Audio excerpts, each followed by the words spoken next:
The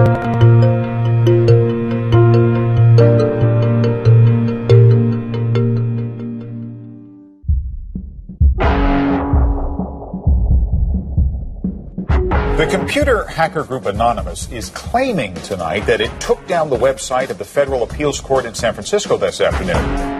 They took down Senate.gov servers. They've taken down HB Gary. Sony's claiming they did $150 million worth of damage. So many confidential files that tonight, because of these hackers, can be in the hands of anyone. Visa, MasterCard, the PayPal situation. The criminals who hacked into Sarah Palin's private email. The Church of Scientology says Anonymous is a cyber terrorist group of religious bigots. Anonymous and this other group called Lulz Sec. They seem to be wanting to prove a point. Anonymous kind of was like the big, strong, buff kid who had low self-esteem. And then all of a sudden punched somebody in the face and was like, holy shit, I'm really strong. And Anonymous calls itself the final boss of the internet. And sometimes it proves to be really fucking true. You are going to violate the freedoms of the internet, you certainly better watch the fuck out. They are kind of the rude boys of activism.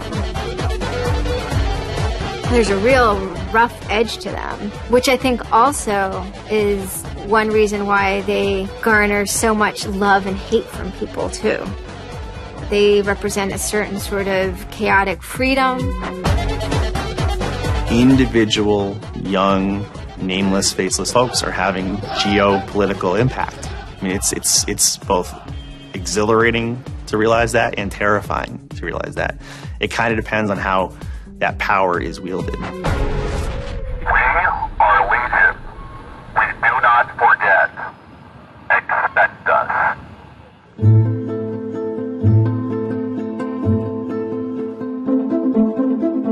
We stand for freedom. We stand for freedom of speech, the power of the people, the ability for them to protest against the government, to right wrongs. No censorship, especially online, but also in real life. We have members throughout society and all stratas of it worldwide. Yet we have no leadership. It's one voice. It's not individual voices. That's why we don't show our faces. That's why we don't give our names. We're speaking as one, and it's a collective. Good timing. I would love to live in a country where the government fears its citizens and not the other way around. But right now, plenty of anonymous actors are in hiding because of fear of reprisals by the government. I've been called many things. There's unpatriotic. That we're just a bunch of children sitting in our parents' basement. I got called a terrorist sympathizer. We've been called kids, we've been called cyberbullies, we've been called hooligans, and, you know, sometimes those words aren't entirely unfair, but this is a serious political movement. No one, in the general public really seems to get it. What they don't seem to get is that the ability for Anonymous to be everything and anything is its power. Anonymous is a series of relationships, hundreds and hundreds of people who are very active in it and who have varying skill sets and who have varying issues they want to advance and who are collaborating in different ways each day. They're a little bit like a prism or a kaleidoscope. They've got many different facets and many different sides. Of course, when you spend enough time with them, you start to get a sort of feel or texture that's not just random, right? Yet it's very multifaceted, very rich, which does span from the quite lighthearted to the very, very serious. Bob Dylan had a line in a song just saying, to live outside the law, you must be honest. They might do something which isn't technically correct, maybe it's not legally correct, but they're doing it for purposes that in their minds at least are ethical. People who know what they're doing, who share an ethos, who have a commitment to exposing and humiliating the man, who have a very low tolerance of lies and what they perceive as evil on the part of overweening power structures. They share information, they share tools and techniques, and they are currently having a very good time. The hacker culture, as we know it, really sprang from one place. It was MIT, and it was specifically the people in the Model Railroad Club, the Tech Model Railroad Club. Hacking originated as humorous pranks. When the guys at MIT put a Volkswagen up on top of the dome of the building, and people woke up and saw the car up there in the morning, or they measured a bridge by the body lengths of somebody. I would say his name was Brian, and discovered the bridge over the Charles River was, 822 Brians. These are funny things. That's where hacking originated, and it migrated into engineering and computer communities. It's witty. It's pranks. I'm Chris Weishopel, former member of the Loft. We don't necessarily say hacking group because it makes it sound like we're hacking, so we used to call it a hackers think tank. Hacktivism was a term coined by a group called Cult of the Dead Cow. The Cult of the Dead Cow was really kind of sort of like a propaganda type of organization. They had a guy who's the minister of propaganda. They're kind of merry pranksters. Like, everything they did was completely over the top. One of the guys there coined the term hacktivism because he saw one of the things his group was doing, which he called hacktivism, was writing software that people in other countries could use to communicate securely, even if their government was spying on them. So the principle was really, it was freedom of expression. It was everyone should have access to the internet. Everyone should be able to communicate and get their message out on the internet. Even more important in countries where there was repressive regimes, that if you said something against the regime, they would come and take you away, and you weren't saying it anymore. Just like in traditional activism, it spans the full gamut from sit-ins or pickets to actually spiking trees and pouring sand in, the engines of construction vehicles. I mean, there's real sabotage. The same thing does all fall under the hacktivism label. There is a spectrum. There's sometimes a strong anarchist flavor to it as well.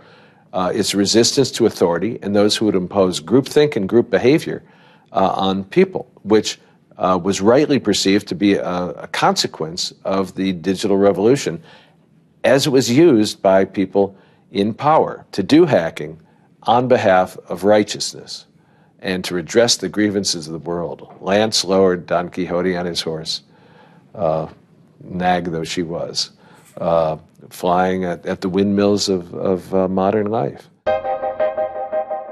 Anonymous grew out of what's known as 4chan.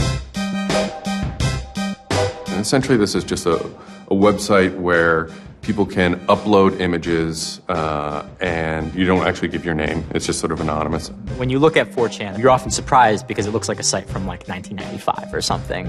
The idea is very simple. You post a comment and you post a picture. And you can post under your name or anonymously. And it's separated into boards about particular topics. So there's a topic on anime, there's a topic on weaponry. There's like a 4chan board for origami, and you just upload interesting pictures of origami.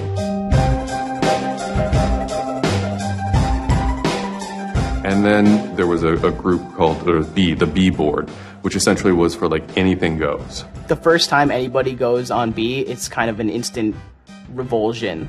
Because there's never a time that you go on there where you don't see something horrible. That instantly puts off a lot of people. The idea is post something that can never be unseen. Half of the posts on B are there specifically to make people not want to come back to B. It's what you get when people are allowed to express themselves with absolutely no restriction whatsoever.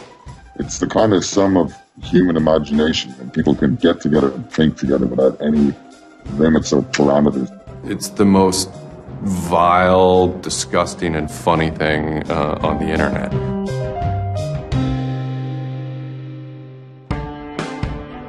One of the important things about 4chan is to have a thread that really explodes and lasts for a long time. If it doesn't, then it disappears. It's a site that's not archived. So it creates conditions for anything that grabs attention at some level. And so humor and grotesqueness as a result are quite good for that. I'd rather just be referred to as anonymous, I guess, in any interviews, because I have some docs out on me. 4chan's just where I went to. I grew up on it, and I lived there. That's just what I did for fun. It takes a thick skin to enjoy it. But, as long as you're not offended, you'll occasionally come into something really cool or really creative on 4chan. I think the most interesting thing about it is how you can watch memes evolve. You'll see something posted one day, and then a week later it's got 50,000 derivatives of it. A meme is basically just an idea. It's kind of like a gene, but in the realm of the idea. A lot of the great internet memes that we all know and love, you know, lolcats, right? You know, little cats doing funny things, and then they have, you know, Icon has cheeseburger, right? All that stuff seems to start in this like petri dish that is 4chan b-board.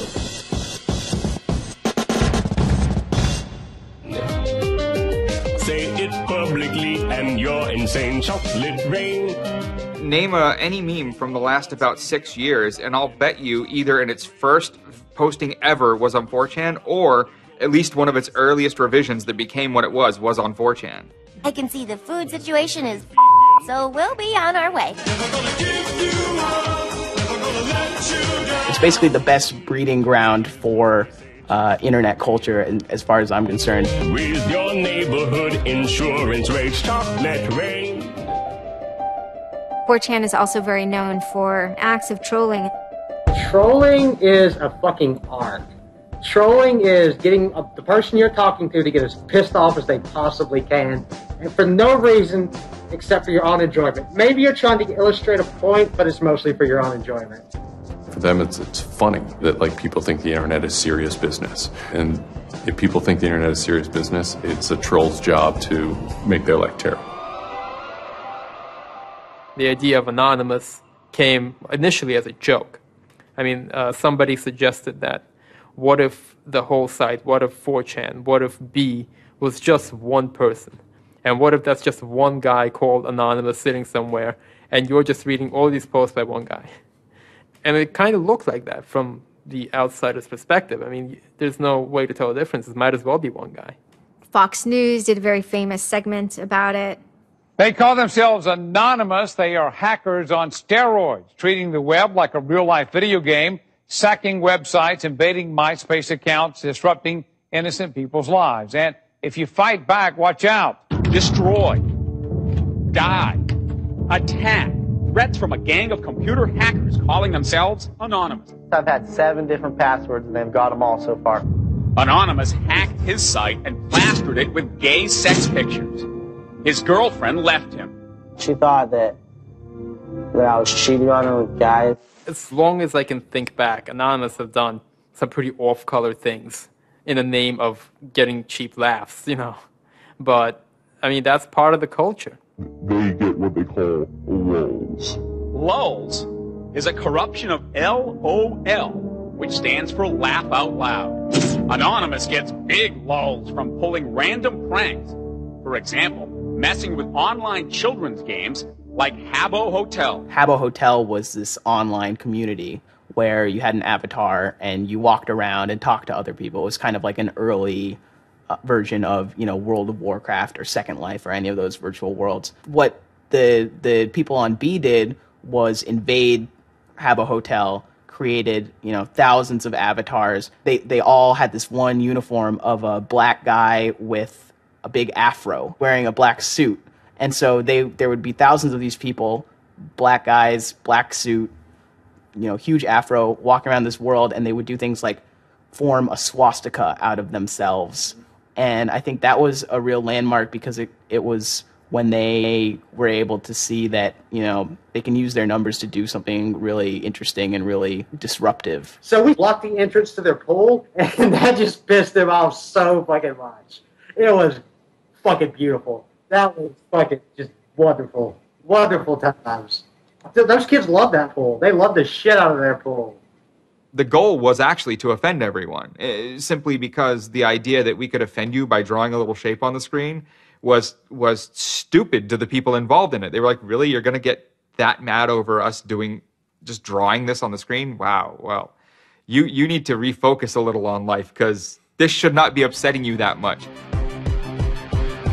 All these different organizations online, whether it's 4chan or just any website, there's typically a community aspect to it. This is where people have their social relationships. This is where their friends are. This is where they have a creative outlet. And so all those aspects are going into groups like Anonymous, where people feel like they're part of a bigger thing and they're able to express themselves within that group.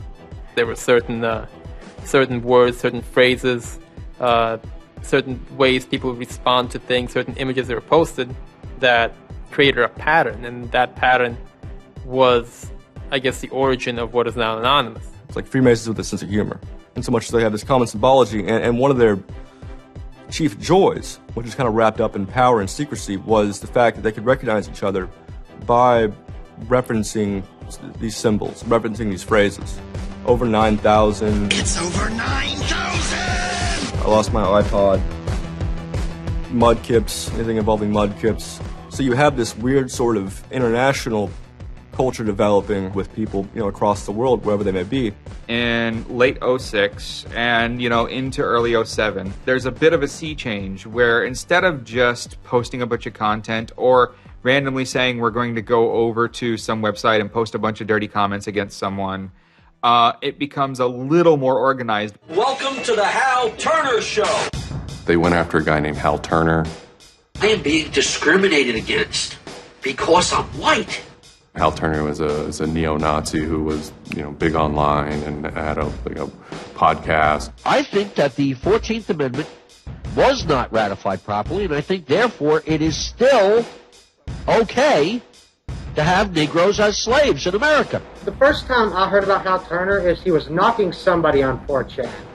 There's a million neo-Nazis out there.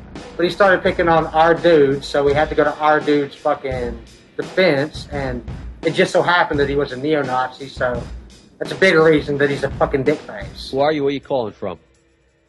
Hola, this is Pedro. Spick, don't call. Diego. He was just a horribly racist radio personality who seemed to handle it well when you called in. Like, he could handle being berated by Anonymous.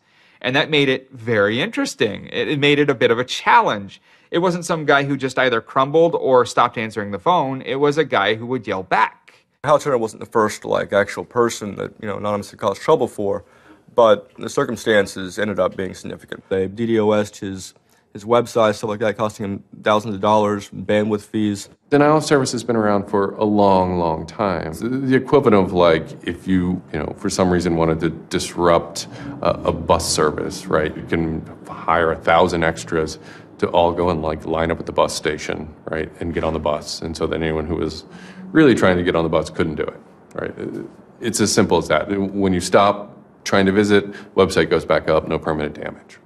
We DDoSed him, and then we kind of trolled him in real life. We sent countless pizzas to his house. We signed him up for escorts on Craigslist. We sent a bunch of pallets of industrial materials to his house, which he ultimately had to put the bill for.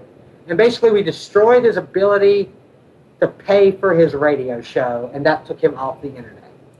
And then they ended up getting some real hackers to help them out. This wasn't sort of pranks. They actually were able to get into Hal Turner's private servers and his mail servers, and find some interesting emails that he was serving as an FBI informant, which if you're a right-wing neo-Nazi, is not a good thing to be. And obviously, him being an FBI informant, and also his reaction, his sort of douchebaggy reaction to the raids, damaged his credibility within the white nationalist scene, which is a shame. Hal Turner's gone. He's been prosecuted by the feds for threatening judges. What follows is a period of confusion and anger in which, the original Anonymous people, the sort who want to keep Anonymous as this nihilist little, ridiculous group, are upset that now, that the most terrible thing on the internet is now becoming a force for good all of a sudden. I'm Mike Vitale, and my handle is Seth Dude. Now, this is January 2008. Anonymous is strong now. We're not a little dinky fucking group anymore. This is millions of people worldwide, and we're watching. And then Scientology stepped in with a big target on its chest. A video came out of Tom Cruise. It was supposed to be an internal Scientology video, talking about secrets of Scientology. Being a Scientologist, when you drive past an accident, it's not like anyone else. As you drive past, you know you have to do something about it because you know you're the only one that can really help. It talks about you're the only one who can stop, bad things from happening. And so this is kind of widely mocked online.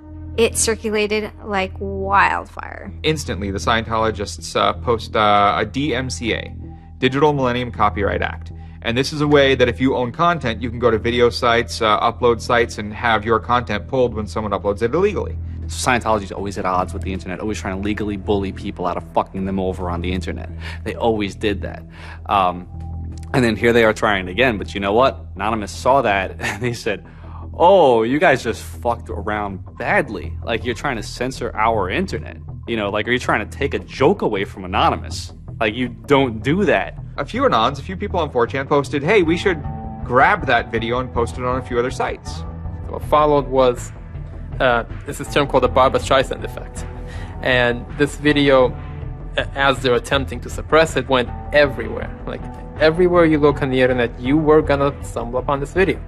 Actually, Gawker, the site that I worked for, was, I think, the first one to put it on the website, and we got in a huge legal battle with Scientology, who wanted us to take it down.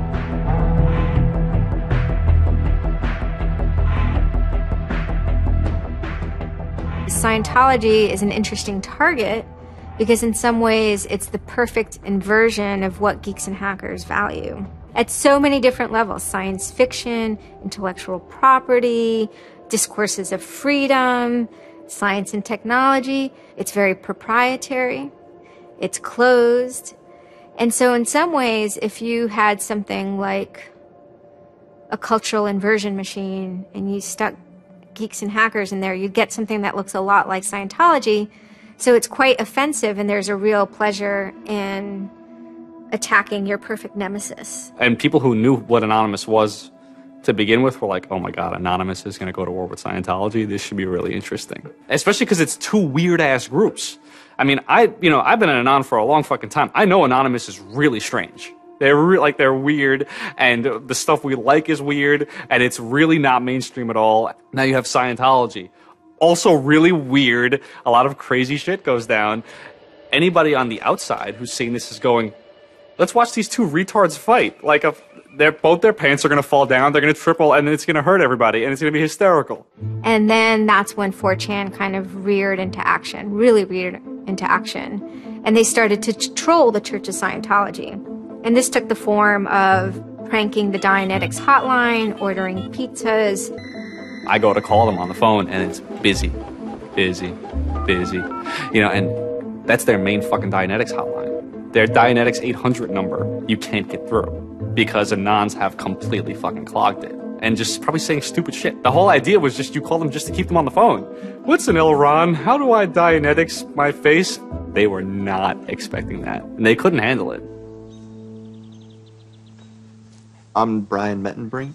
I had just gone to 4chan just on pure happenstance, and I saw a post about the Scientology thing, and I started looking up stuff, and I'm like, oh, this is actually for a decent cause. I think I'll, do this. Anonymous members have developed a distributed denial of service attack tool called Low Orbit Ion Cannon, which is a name taken from a computer game. Low Orbit Ion Cannon is what's called an end game weapon in Red Alert. All you had to do was literally follow instructions step by step. What you do is you put in the site, you see that the IP is correct, you make sure that all these settings are good, and you hit the button, and off it goes. And what it does is it tells Scientology.org, in this case, it tells them to send their website to my computer about, I think it was 800,000 times in a weekend, and I'm pretty sure I probably took it down myself a couple of times. It felt like you were making a difference, just you yourself, and you didn't even have to leave your home, And one of the guys said, we need to make a video. We have to make a video. Hello, leaders of Scientology. We are Anonymous. When the video came out on January 21st, that was one of the first times that Anonymous, as a culture, started referring to itself as Anonymous as a movement. That video probably changed everything. We are Anonymous. We are Legion. We do not forgive. We do not forget. Expect us. It basically looked like if a computer was going to tell you that he was going to beat the shit out of you, this is what it would look like. That one video really galvanized that moment of innovation. That's exactly like with that video, internet activism, as it's known today, was born. And you just see this consensus forming that it's going to happen. So we made the code of conduct. Don't bring weapons. Dress accordingly. Cover your faces, because they will try and find out who you are and screw with your life. Rule number 17. Cover your face. This will prevent your identification from videos taken by hostiles. Scientology has a history of harassing, stalking, and just generally doing horrible things to its critics. So people needed a way to hide their identities. A lot of people had very legitimate fears. They don't want to be followed home. They don't want to be stalked. They don't want to put their families and themselves in danger. Everyone was going, well, we're going to wear a mask. What's the only fucking mask that we all already know or have a joke about? And it's the Guy Fawkes mask. You see the movie V for Vendetta, the ending scene where everyone's wearing the Guy Fawkes mask. That is very reminiscent of what Anonymous thinks Anonymous is.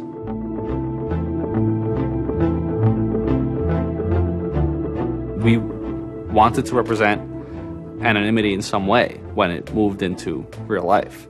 I think that the Guy Fawkes mask was one of the most natural things to happen. It is the idea that none of us are as cruel as all of us. You have this massive crowd of people who are anonymous that is going to fight against a bigger thing and win. Even after watching the video, it's like, yeah, this is great, but who's actually going to do it? Who's gonna step up? Are people actually gonna get out of their house? And I guess we were really affected by the stereotype of that whole community, they're being internet nerds, that too afraid to leave their mom's basements. No one thought that they were gonna come out. This is me on the way there. I haven't slept. I'm very fucking tired. And I remember going to the park that day, and it's really fucking early in the morning, which I thought was a bad idea. And I'm smoking a cigarette, and I'm looking around like, where the fuck is everybody? There's nobody here. So here I am, sitting in Bryant Park,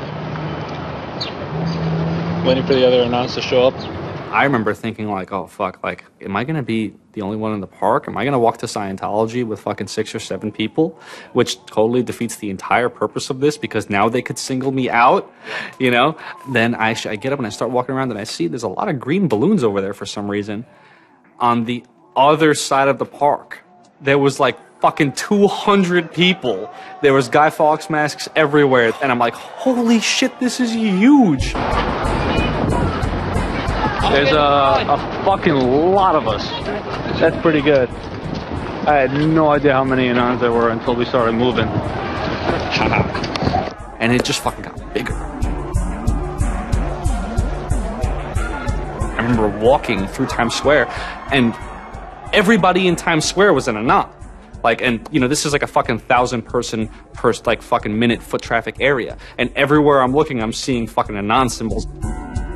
It was fucking wild. It was really wild.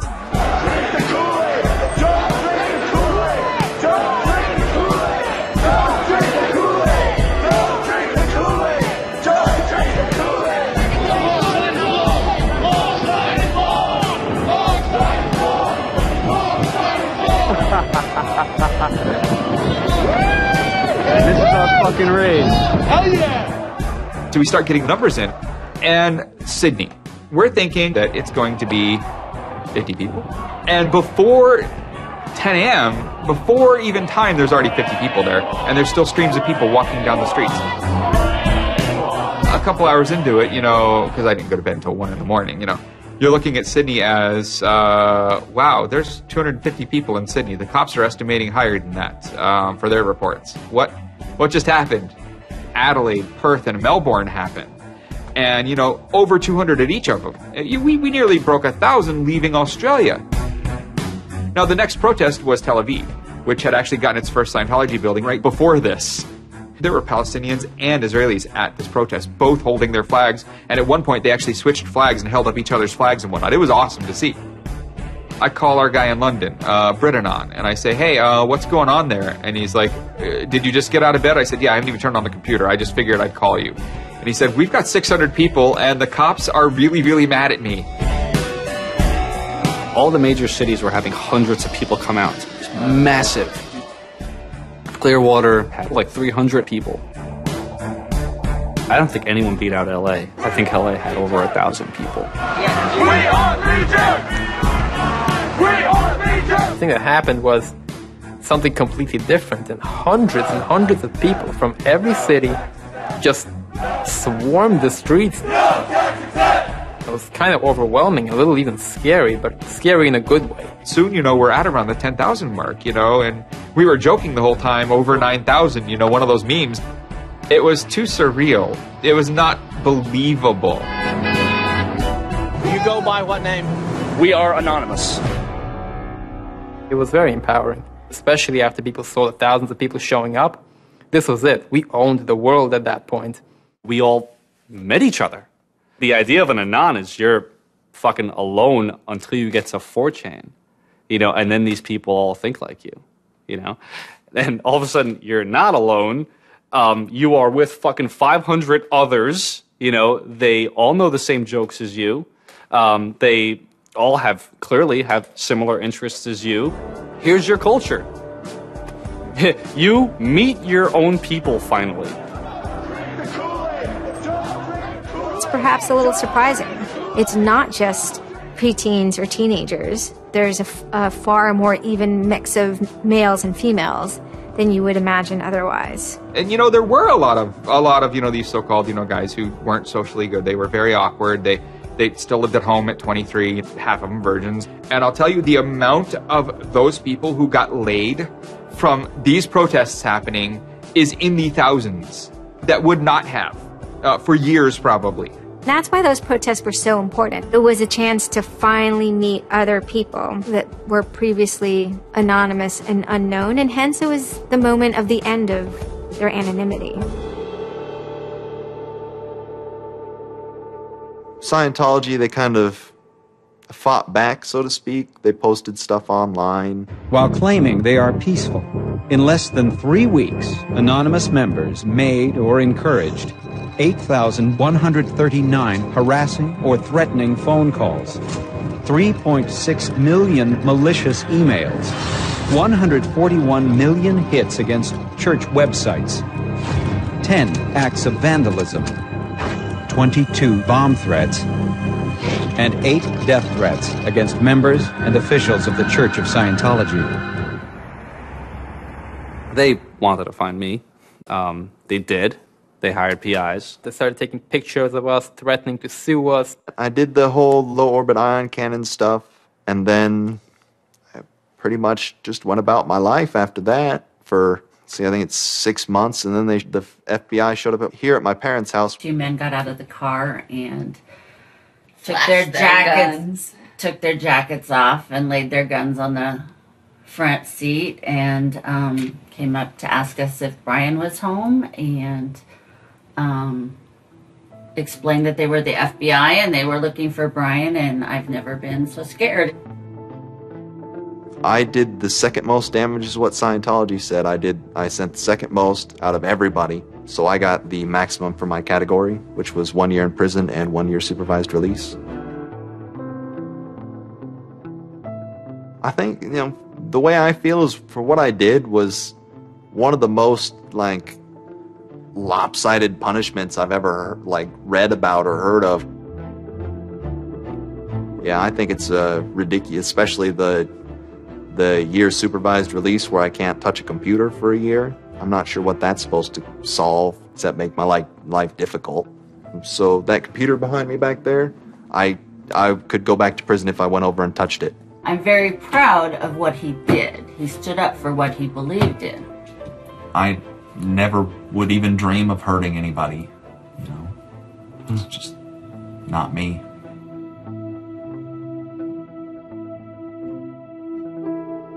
Prior to Anonymous, critics of the church still had to be very, very careful because of the aggressive lawsuits that were launched against academics, journalists, and other critics. I would say that era is over.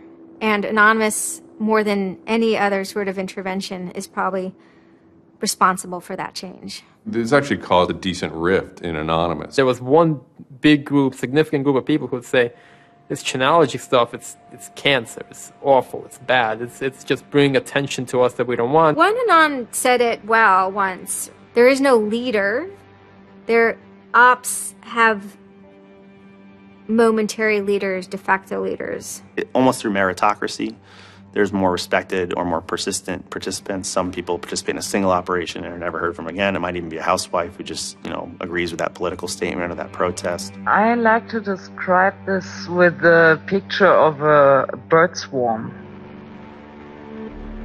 Everybody's flying very, very quiet. Suddenly, one bird flies into the other direction and the mass fly into the same direction, following that person. It's totally okay to say, I'm sorry, I don't take part. When chronology was running full force, it was like a kid stretching for the first time and actually seeing the real power. If you had asked me all throughout 2008 and most of 2009, is the politics of Anonymous always going to be sutured and hinged to the Church of Scientology? I would have said yes. And it became unsutured, unhinged, when a different political wing was born in 2010.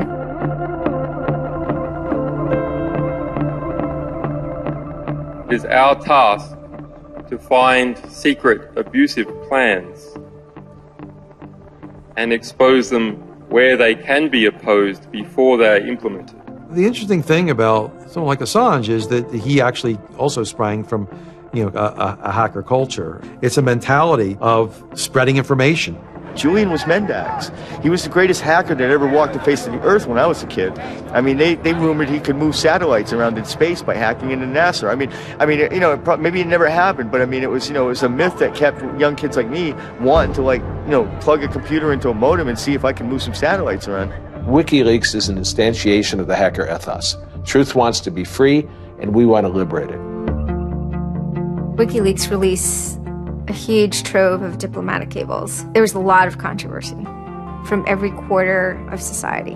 The WikiLeaks website released nearly 400,000 secret U.S. files on the Iraq War late today. It was the largest leak of classified U.S. files in history. There was one particular moment that really sparked the fire, and this was when PayPal, MasterCard, and Amazon pulled services for WikiLeaks. So all of a sudden, there's no way to actually process donations to WikiLeaks. And then people went and found neo-Nazi groups. Visa and MasterCard were perfectly fine with you being able to PayPal, being able to make donations to them. But WikiLeaks, no. I think WikiLeaks is doing a good thing. It's just a total hypocrisy. They got their little fucking banking mafia to fuck, WikiLeaks over. People were incredibly angry. There was a real sense of rage. Anonymous DOSed PayPal. They were pissed. The numbers of participants were massive. And they managed over the course of a couple of days to disable the websites of MasterCard and PayPal. It was beautiful. Because what you had is people finally stood up for something.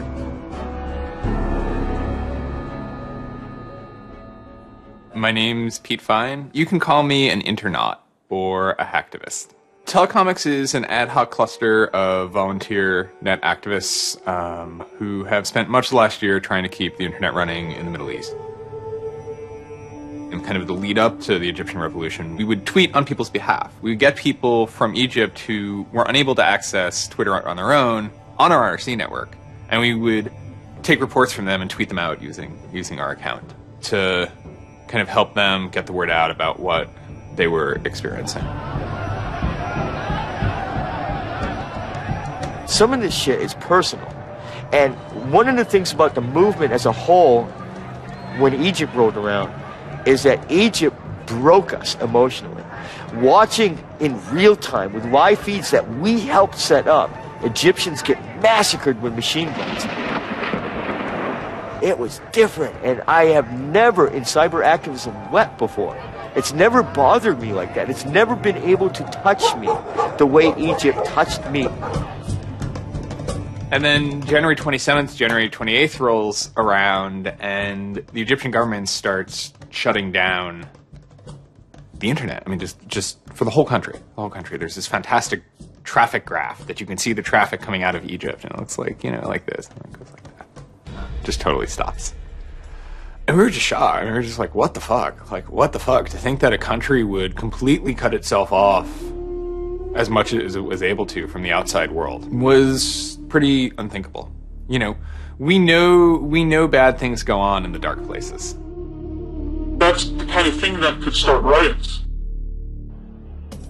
I think when Mubarak did what he did, I think it really upset people here as well as in the Middle East. I put myself in their place, and I found myself in a desert of nothingness because he just wiped out everything that my world incorporated. That just showed me and everybody else that the same thing can happen at any time, at anywhere, in any government. Anonymous and the people on the internet stood up and said, go fuck yourself. You want to shut down their internet? Fine. The people on the internet will show them how to turn it back on. A lot of my friends helped with encryption, helped people on the ground in those countries validate SSL keys and certificates, and really showed them how to subvert their government and become free. And then Telecomics started to tweet connections to the internet, dial-up connections. In Egypt, the care package we put together included some kind of our comms information, the ham radio and dial modem details. In total, we helped coordinate and run about 500 dial-up modem lines.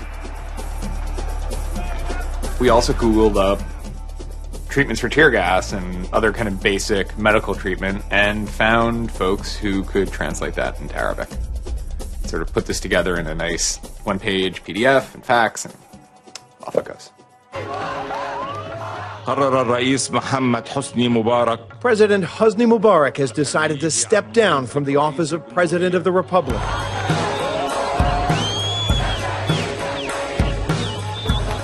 When Mubarak left, it was a hell yeah moment.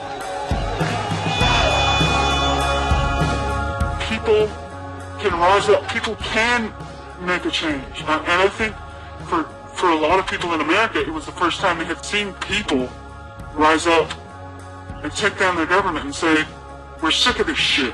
We're sick of the oppression. We're sick of living as slaves to your power.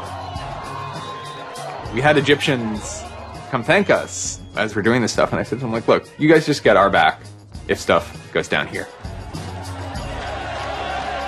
It's a revolution that was facilitated by the internet, by Facebook, and by Twitter. Not caused by it. I mean, 50 years of dictatorship has caused the Arab Spring. But the internet has certainly been helping. Although it was awesome and it was one part we were fighting for me it was quite clear that it's not the end of the story. That it's not suddenly changing into rainbows and nine cats or whatever, but that we now have to watch even more. Suddenly on February 5th, Financial Times article comes out that we all see. It's quoting this guy named Aaron Barr, who's the CEO of HP Gary Federal, which is an intelligence contractor.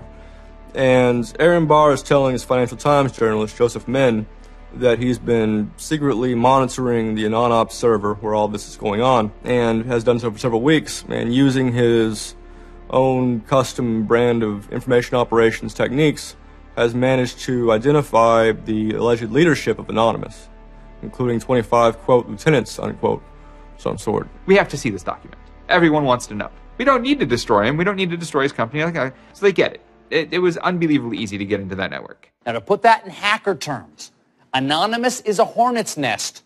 And Barr said, I'm going to stick my penis in that thing. The HB Gary hack brought about 70,000 emails.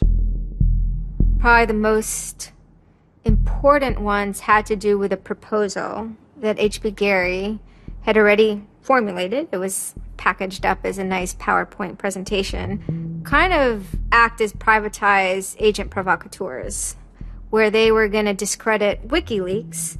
HB Gary was proposing submitting fake documents to WikiLeaks, and then when discovered as fake, the error could be called out and it would discredit WikiLeaks. Right. So there's a lot of like specifics that I can't talk about. So let me try to answer that though in a general sense. Well, first of all, it's probably no surprise to anybody. I'm not a big fan of WikiLeaks. I think that the broad purpose of trying to get as much information, proprietary or classified information for the government, expose that, is an extremely destructive and dangerous purpose. The proposals involve conducting information war on WikiLeaks and its supporters, creating dissension within WikiLeaks, DDoS attacks. You also wanted to launch cyber attacks on WikiLeaks infrastructure to get information on document submitters. Well, one thing I guess I want to make sure is clear is, none of those activities had actually occurred. In business, there's, when you start proposing or thinking about an idea, there's a brainstorming phase. And somebody says, well, what if, what could we do? What's theoretically possible? Well, still, this was an idea. This was proposed. This was something that you thought about. Right. They also wanted to go on a campaign kind of targeting Glenn Greenwald, who's a reporter for Salon, who's an outspoken kind of critic of the government and supporter of WikiLeaks. It seems like you're trying to attack a journalist here. Yeah, and I don't want to talk too much more about Glenn Greenwald, but other than, what I previously said is, there was never an intent to attack journalists, not on my part. Nor I guess I should say I should generalize that and to say that I would never just outwardly attack a journalist, other than if I felt that there was a journalist in my mind that was acting unethically. That's a fair game for having a public discussion about. They were walking a very fine ethical line at points, and in many cases, the mass opinion is, no, they stepped well past it. I will not support broad theft of information released to the public, because that's nothing but destructive. If somebody has information that's been stolen from them, and whether or not WikiLeaks encouraged the theft of that, or whether or not it was just put in their lap, still they're threatening to release the information that is the private property of another organization. So your choices are to just allow that to happen, or to try to stop it. How offensive is too offensive? We've certainly seen a lot of strategy coming out of governments across the world now saying, publicly admitting that they need to develop better offensive strategies in cybersecurity, because defense as a whole, it isn't enough. It never is enough. In the court of public opinion, that took H.B. Gary quickly from being a perceived victim to being a perceived villain themselves. It was becoming harder and harder to distinguish the good guys from the bad guys. And then, kind of seemingly out of the blue, there was something by the name Lulzsec that sailed into the seas. Lulzsec, it's sort of a group, mostly from Anonymous, who, large part of the same people who hacked H.B. Gary. And they decided to form this little group and just carry on operations sort of outside of the purview of Anonymous for a while. They hacked whatever they wanted, they released whatever they wanted. It's almost like they had no rules. They just said, this is what we're going to do. We're going to stir up the cart. We're going to make some trouble. We're going to make some waves. And they did. The majority of time, the majority of Anons are not doing anything particularly illegal. When they are, a huge number of them try to do that in a very specific political context. For those people, what Lulzsec was doing, they were funny, but they were attacking random targets. They were breaking the quasi-rules by attacking media. PBS's Frontline runs a documentary mainly focused on Bradley Manning, the alleged leaker to WikiLeaks. And a lot of Bradley Manning supporters didn't like it. They hacked a website putting a story that Tupac and Biggie had kind of escaped the world of celebrity fame and attention and retired quietly and discreetly in New Zealand. Lulzsec, when they attacked PBS, that gave me the creeps, As a journalist, I'm not too thrilled with the idea of someone judging that we don't like you to write that. We don't like your reporting, so we're going to shut down your website. I'm uncomfortable with that. It could be me, and I could be writing something about a group that they didn't like, and I'm happy to sit and talk with them about it, but don't shut my website down. This is obviously about freedom of speech, so attacking the press would be would sort of be a bit of a contradiction. So people obviously said, well, we shouldn't do that. And obviously LulzSec had a completely different agenda, so they had no problem doing it. Activism started to become sort of, I would say, almost more nasty, using, sort of more no-holds-barred kind of attacks, sort of more vicious attacks. They sort of saw themselves as going out there, breaking into like anything, everything, governments, corporations, police departments, largely for the same reasons Anonymous would. They went after Arizona for immigration policy, 50-day run, causing mayhem, havoc, and then ended it. The computer hacking group Lulz Security has announced it's disbanding, saying it had achieved its mission to disrupt government and corporate organizations for fun. I call this whole thing the rise of the chaotic actor. And chaotic could be chaotic good, neutral, or evil. If you go back to the old Dungeons & Dragons charts. And some people see Anon-Ops initially, let's stick with Anonymous, as chaotic good. They saw Operation Payback, or they saw attacking Scientology, and they say that's good. It's like Robin Hood, right? Chaotic good. Outside the system, but doing something good. Other people saw Anon as chaotic evil, like the Joker. They just want to see the world burn and doing potentially irreparable damage.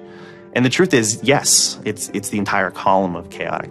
I'm actually a little less concerned about some of the things LulzSec's done and more concerned about the next generation of LulzSec, the next turn of the crank of who takes it further or is more aggressive. Whoever fights monsters, should see to it they don't themselves become one. Really, as powerful as they seem to be, LulzSec and Anonymous are really small potatoes compared to the bigger operations that are going on that we don't hear about, maybe operations funded by government. 16 people were arrested today, but dozens of FBI agents targeted alleged members of the loose-knit hacking group. Armed with search warrants, agents hit 6 homes in New York, along with locations across the country. The people arrested yesterday were suspected of attacking PayPal's website after the company shut off payments to WikiLeaks.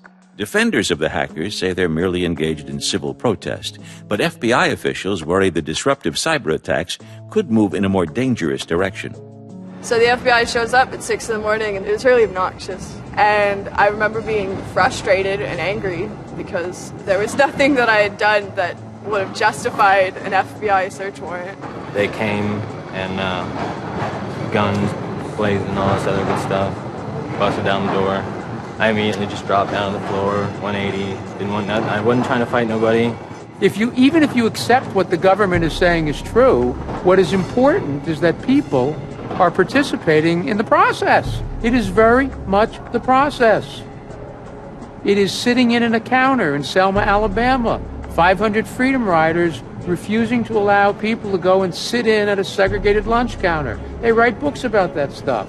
It is demonstrating in a street corner saying no to a war. It's just a different, it's just a different vehicle. It's the same result. There's always going to be legal consequence when you decide to break the law. That comes with the territory.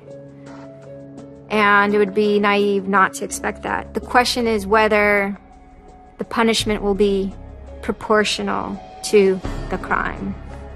And I suspect it might not be. People will be watching very closely to see how these cases proceed, on what grounds, and whether there's any room during the trials to think, especially of the denial of service attacks, as a legitimate form of protest.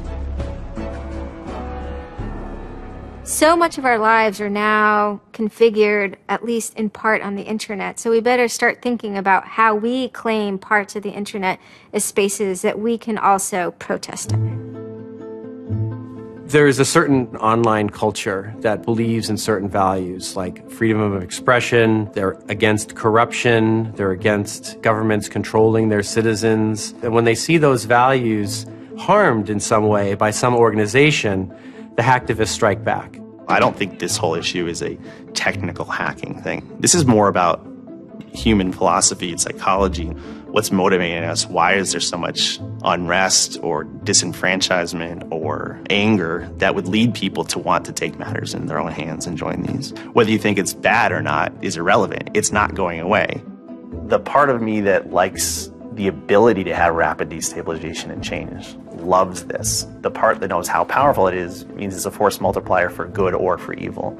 And how that power is wielded and how we want to self-regulate is going to be the most deciding factor in if this is a menace or a benefit. I certainly don't think most of the conversations in law enforcement or the government are informed enough to know how to deal with this. I suppose the question you really want to ask is, would I do it again? And honestly, after thinking about it, I felt that I did what was right. I had a belief, I still do, that what I did was the right thing, and hopefully someone got some good out of it. You know, I'd love to think that maybe I stopped someone from joining a cult. You know, probably wouldn't tell on myself next time, but you know, I don't think I would have changed a single thing other than the whole talking to the FBI thing. Just that little Yeah, just the little detail that kind of changed everything. Yeah. I'm angry. Occasionally I have small breakdown moments of terror. But I haven't stopped believing what I believed. I haven't stopped wanting to fight. I haven't stopped caring. Show me what democracy looks like! Show me what democracy looks like! There's a lot of people in Anonymous who feel very deeply and very sincerely about their contribution towards democracy around the world. And I think that's one of the main things that I'm most proud of about Anonymous.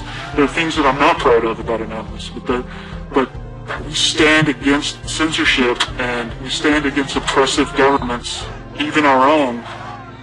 It's a very noble thing. And history teaches us that change simply doesn't come with flowers. It doesn't work. No? If they say I'm a criminal, damn, well, then I will be one. I don't care if you're a Democrat or a Republican or an independent or if you like Ron Paul or if you worship pigeons or Scientology or if you're Catholic or atheist or Methodist. I don't care about that. Your opinion matters. I don't care if I disagree with it. I don't care if I hate your guts. Your opinion matters.